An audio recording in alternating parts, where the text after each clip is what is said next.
Hello and welcome. After a 60-day nationwide lockdown, the skies are buzzing again. The Indian government has opened up the skies for domestic flights. And just take a look at what the Indian skies look like right now. And the government is also preparing to restart international flights, possibly from August. But the question now, topmost on people's minds, is whether it is safe to fly. How should one assess the risks before flying? Is flying safe in a COVID-19 pandemic? We have several chief of safeties on the show tonight, several aviation experts. But first, I want to start with someone whose story will resonate with many of you watching tonight. She's a resident of Delhi, but has her mother, a senior citizen, stuck in another city and has been staying up nights, weighing the different factors, risks and benefits. Ravina Rajkoli, thank you for joining us.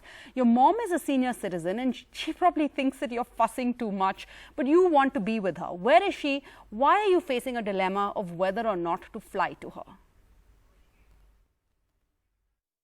So, Sarah, I'm a very frequent flyer. I travel about twice a month to my mother, who needs a lot of medical attention from us, from her daughters. My sister has been in Bangalore looking after her, away from her own family in the lockdown. And it's time for her to go home. Not that she can get an international flight out, so that's another problem. But my problem with actually going to my mom at this stage is I am petrified of flying. I am not confident that the aviation industry has been opened up for reasons apart from just business pressure, which in a way I understand. But I don't think there are enough protocols in place at borders, nor are there enough protocols in place on board. Given the fact that pilots are testing positive and flights are returning halfway, passengers are getting out and testing positive, I am mortally afraid of carrying my, any infection I may contract on board through an asymptomatic carrier to my mother, who's a super senior citizen and can ill afford to be unwell. I mean, it's wonderful that she's been safe all this while, and I thank everybody who has kept her safe and me safe and all of us safe. And I know my problems are not the biggest in the country and people have far worse situations, and my heart does go out to them. But the point is that I cannot fly with confidence that I'm not doing the wrong thing by her.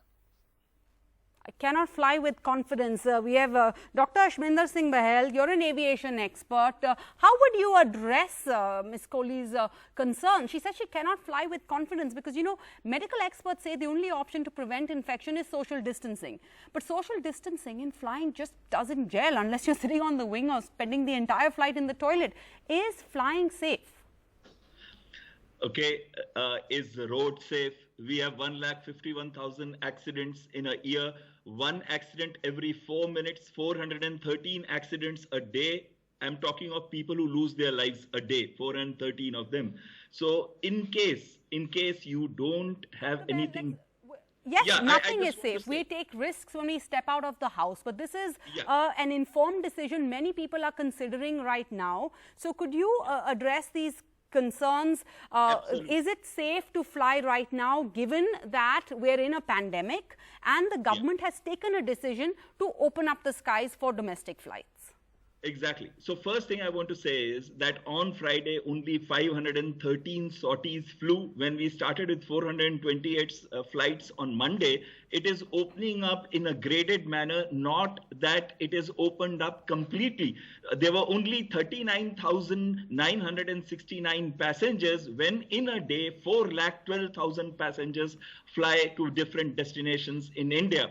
So it is not that when you land up in the airport, you are going to meet thousands and thousands of people as used to happen, but there will be a less number of flights and there are less number of people. That is one aspect. Secondly, if you do not have, I'm coming to it. If you do not have anything major important, then don't fly. But if you have an important thing, better than going by road or any other means is going by air. Many people don't have the option of going by road like Ravina. So Ravina, we have aviation experts. They're maintaining that it is safe to fly. But what is your actual concern? Is it being strapped in next to somebody who's sneezing and you have no option of moving away, or is it the air circulation? What is it? What worries me is that I might pick up something on this flight and take it to my mother, who's a super senior citizen and very vulnerable. It is not right for the aviation experts and the aviation industry to expect that we will be brimming with confidence because domestic flights have opened when international flights haven't opened. So there must be a reason. Secondly, there is no testing. There is no mandatory testing, and people are roaming around and flying asymptomatic, and they're giving other people the infection. Look at the amount of instances of people who have flown without testing or have been tested upon arrival and shown that they are carrying the COVID-19 and then gone on to, spread this. So if you want the aviation industry to boom, and if you want frequent flyers like myself to keep taking our flights and doing our duties as children to our very super senior citizen parents and all of the other reasons why people fly, then I would like to see captains of the aviation industry, owners of the airlines, policymakers, decision makers, and perhaps even ministers taking normal, ordinary commercial flights, showing us that it's safe and proving to us that mandatory testing is not required. Rapid testing of passengers is not required. You don't need something like a health passport to actually board a flight, because you are literally, on the one hand, saying, oh, you can't enter this state and you can't enter that state, you can't drive through. On the other hand, these inconsistent border protocols are confusing. They do not inspire confidence. And whatever the aviation experts may say, of course they're going to say it, but I'm a passenger and I'm a vulnerable person, and my mother is more vulnerable. And the fact that international flights have not started, domestic flights are sketchy, people are having to turn flights around because pilots are being tested and the results are coming out mid-air. I mean, for God's sake, how do you expect me to have confidence? My sister needs to get back. She's been away from her family for 3 months. She's been in lockdown with my mother, serving her as a daughter. She needs to get back to Bahrain to her own family. There are no flights. Why aren't there any flights? And why only some select sectors of domestic flights, and why only to some states? I do not understand these inconsistencies, and I don't buy what the aviation experts are saying. Many unanswered questions, Ravina. Thank you so much for speaking to us. Lastly, what does your mom say to you? My mother, as all mothers would say, she says, Beta, don't come, come, I'll be okay alone. How can I leave her alone? But also, how can I go there knowing that I might infect her? There is no other way for me to get from Delhi to Bangalore. I can't drive because, even if I do an ICMR lab approved test, it will expire because it expires in 2 days. It will expire by the time I get to Bangalore. What are the protocols? What am I supposed to do? Please inspire confidence. Please inspire confidence in the aviation sector. Boost the economy. We're all there. Do this for all the sectors, but make it safer to fly. I don't think it's safe to fly right now. Thank you, Ravina. Okay, then let's bring in Parvez Damania. He's an aviation expert, formerly on the board on several airlines. Mr. Damania, there needs to be peace of mind, Ravina says, before one books a flight right now. She points out that, that Air India flight or going to Moscow, pilot tested. Hold on, one second, sir, just hear me out. The system has been known to fail, right? How do we know, for example, that airlines are aggressively disinfecting the cabins with the right cleaning solution? Because WHO says the virus can survive on surfaces for few hours, for several days. I mean, everyone's cutting costs. How do we know? 1 minute. No, first and foremost, let me tell you something. The airline protocols are very, very controlled by the government. The airlines are doing their best to see that everything is controlled. Let me tell you one thing. The safest way to move or travel in the world, even today, is the airline. The kind of filters that aircraft use, the HEPA filter which the aircrafts use, are the safest. They can clear 99.9% filtration. Okay. The size of the virus is also cleared by these filters. Every 3 minutes, the air in the plane is changed. It is still safer to take an aircraft as a mode of transport than a bus, train, or any other car. Okay, I understand. Okay. See, if I say there is 0% risk, that is not true. There will be a certain percentage of risk, but then the thing is, the only thing we have to fear is fear itself. That is the time we need to move. Yes, if somebody decides, I want to stay locked in my room and I never want to get out, that's fine. That's the safest. But every time we step out of the house, we go to a shop, we go to a risk place, there is a certain amount of risk. Every time a parcel comes to our house, there's food. But let me tell you something. The government has taken every precaution. And another thing, yes, the Okay, international Mr. airlines will Damania, start. you've touched Some upon of the air being circulated. Sure. I'm going to bring in a doctor to ask him about that, because that is a concern for many viewers. But you have written in one of your editorial op-ed pieces that the economics of running an airline profitably are simple. You have to be flying your entire fleet with no aircraft on ground. Every plane must fly for 11 hours a day, which is possible only if you have a turnaround time of 30 to 45 minutes and an average passenger load of 65 to 67%. Is it possible under these circumstances to be the safe? airline will not be very good, but still agreeing with the government, every airline has come forward and started. Another thing, let me tell you something interesting. Initially, the state governments were very hesitant, but after the state governments understood the protocol and the process of the airline and the control by the DGC and the central government, the state governments also agreed. Some state governments have certain restrictions still in place, but most of them have agreed. For example, Maharashtra government, if you're returning back to your base in Bombay or in Maharashtra, then you will have to stay 14 days at home. But if you're a businessman who's coming to Bombay just for visit for work and you're planning to go back immediately, they will not stamp your hand or anything and you will be able to go back. I think the government, and first of all, see, at the airport, there is no place where you're going to come in contact with anybody. All the processes are in this place. You will be printing your boarding card from before. You will be boarding the aircraft safe. So I think the government has done everything possible to check in every way. The government don't want this program to fail. But at the same time, if you say there should be zero risk, and even if 500 planes fly, they should know that's not going to happen.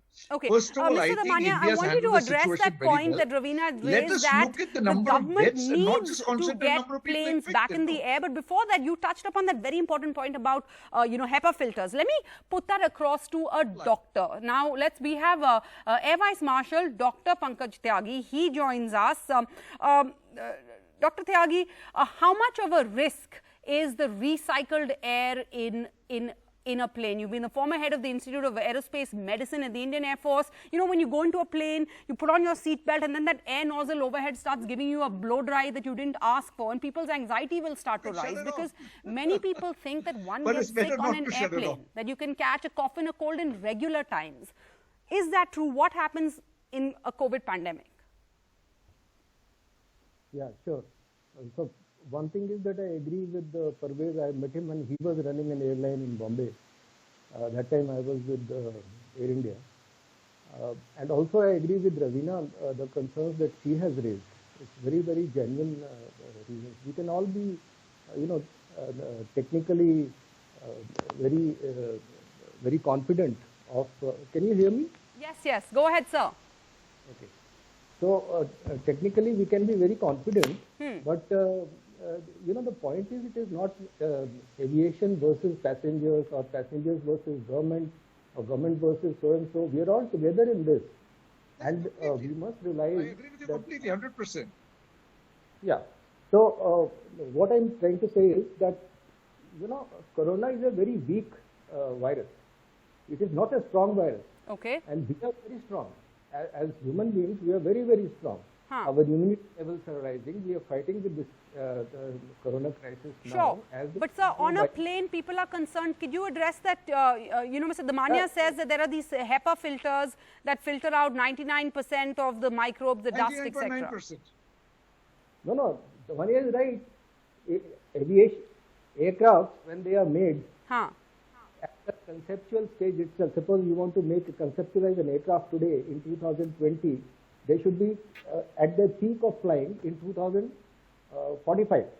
It is that kind of a level that is reached when we make an aircraft. Therefore, the HEPA filter, they're the best in the world. In fact, these are the filters, and the way it is done in aviation should be brought into, say, the trains or buses. Right, should go back to the other smaller version. Okay. As far as aircraft is concerned. Okay, so I think this is very important. I think our viewers will be very keen to know this, that what you're saying is that when the ventilation system on a plane is operating properly, there's a very high ratio of outside fresh air to recirculated air. So you're saying it's probably better air that if I'm sitting in my office all day for 9 hours in my closed little cubicle, it's better, the air on a plane would be better for me. Absolutely okay, correct. But then Mr. Damania, but what about seat belts, bathroom sinks, these overhead bins, those video monitors, that little pockets that people dump all sorts of things from? The airline is going to supply you gloves, there's a mask, and there's a face shield.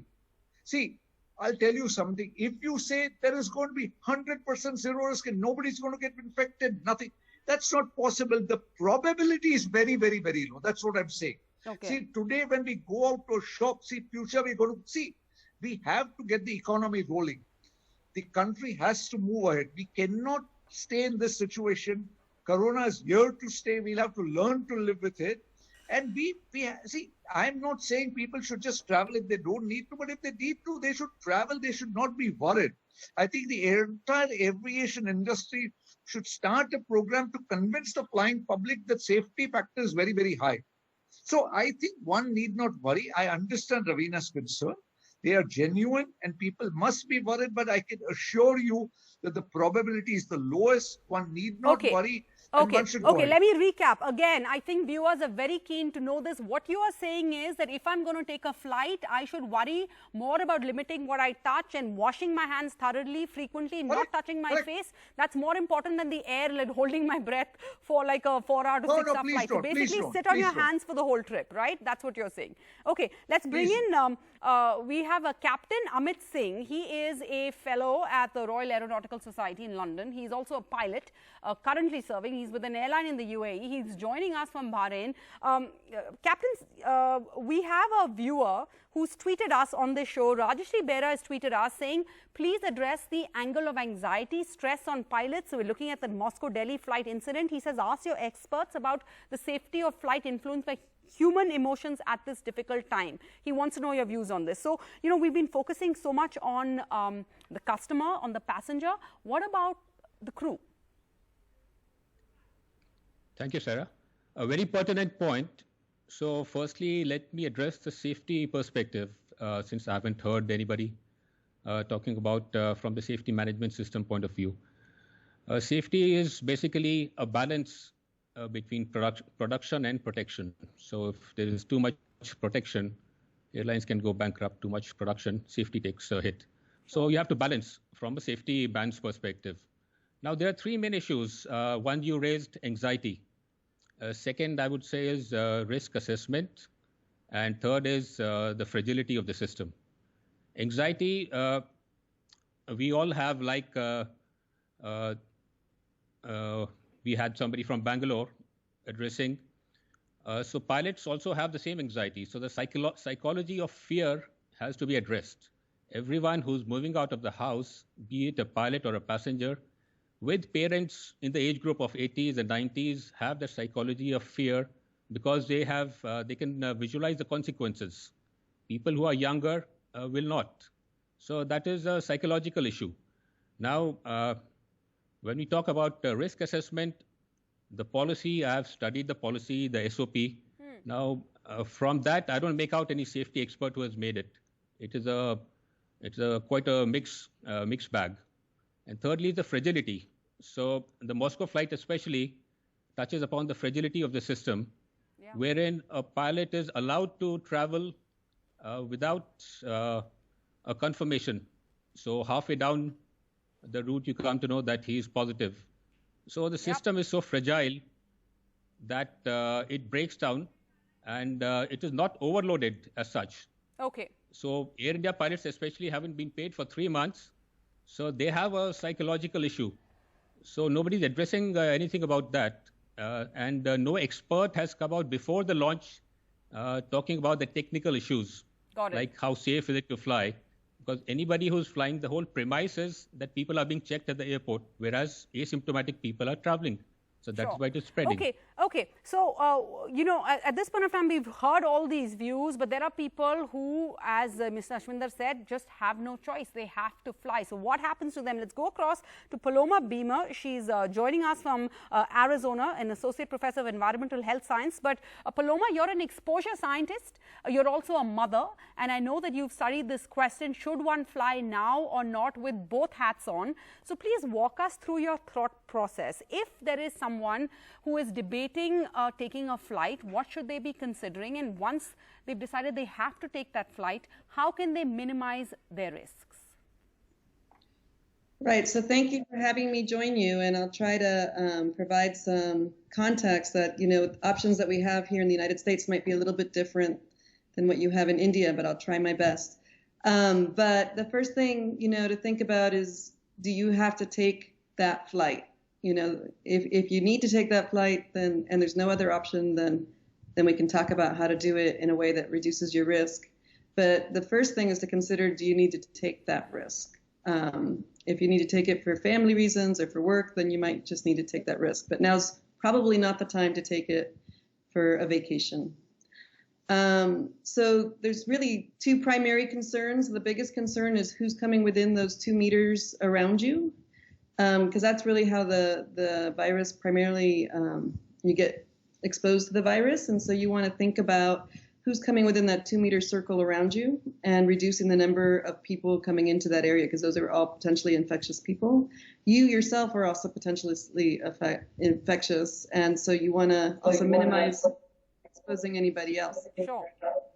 But then the other thing is about touching surfaces. But the way we approached this was to think about the higher goals. It's a framework we use in occupational health to minimize to workers that have to be exposed, have to do their job. How can we reduce the potential health risks? Yeah. And the first step is to eliminate, and that's why I would consider something else. The next is to substitute. When you think about how you're going to travel, what might be the safest way to travel? What would reduce the number of people you come into contact with? Sure. And thinking about other ways to kind of isolate the hazard would be the next step. So those are where we talk about engineering controls. So part of that is on the airline, so you might want to research your airline. Certain airlines are taking a lot more precautions. They have aircraft with better ventilations. Some of them have aircrafts that not just have the filters, the HEPA filters, but also have additional controls like an ozone purifier. Sure. But if one could speak generically, if there's some tips that you could give people about to fly or about to get onto a plane, like for example, does distance matter? How long you're going to be on that flight, or which seat you're sitting in? Right. So those are some of the other personal choices you can kind of spend some time thinking about. And when my colleague and I wrote that article, it surprised us to realize that we both came to the same conclusion, that we think it would be better to take 2 shorter flights than 1 longer flight, because it is about the exposure times the duration, right? So how long you're sitting next to somebody infectious, and there's probably less likelihood of sitting next to somebody infectious on 2 flights than on that 1 long flight. Fascinating. You're also cutting down, and then like you asked about the seats, we would sit in a window seat. Because that's cutting your 2 meter circle in half of who can be in your area. Sure. We kind of estimated on the back of the envelope, if you're in the middle of one of those large, flights that has the 2 rows, you could have 18 people within 2 meters of you, versus if you're sitting in a window seat, you might have 9. All right. So cut the Thank you, Paloma. That makes I'm putting a whole different spin on this one. Always thought direct flights were better, and now you're making me rethink all of that. Thanks, you've been supremely helpful. I want to just give Mr. Damania, you the closing word here. Short, please. Ravina says, yes, the government needs to help the airline industry. The aviation industry is going through a lot of turmoil, but it cannot be at the cost of the passenger. Quick last word, please, sir. No, it is not at the cost of the passenger. And I assure you that the government is keeping very, very tight controls. The government has put only 30% of the routes on air. The government is monitoring the situation on a daily basis. The minister is on the air, completely briefing us at every point. And see, airlines also concerned. The airlines do not want to go for, they've suffered a lot. They do not want to make any mistakes. While the passengers turned off, and every airline is concentrating on delivering the best possible product and best possible safety standard to the consumer. All right. Thank you, Mr. Damania. Thank you, everyone. Remember, the aviation industry is also facing a crisis. Travel restrictions, grounded fleet, bench staff. It's been a crash burn. Planes on the ground still cost the airline because 50% of them have been leased. You have to pay those lease rentals. So the sector does need to take off. But as Ravina said, the recovery of this industry will depend on the passengers' willingness to travel. That requires confidence to travel. So governments, airlines have to facilitate this process. Thank you all for joining us tonight and helping address some of our viewers' concerns. Thank you. Bye-bye. Stay safe.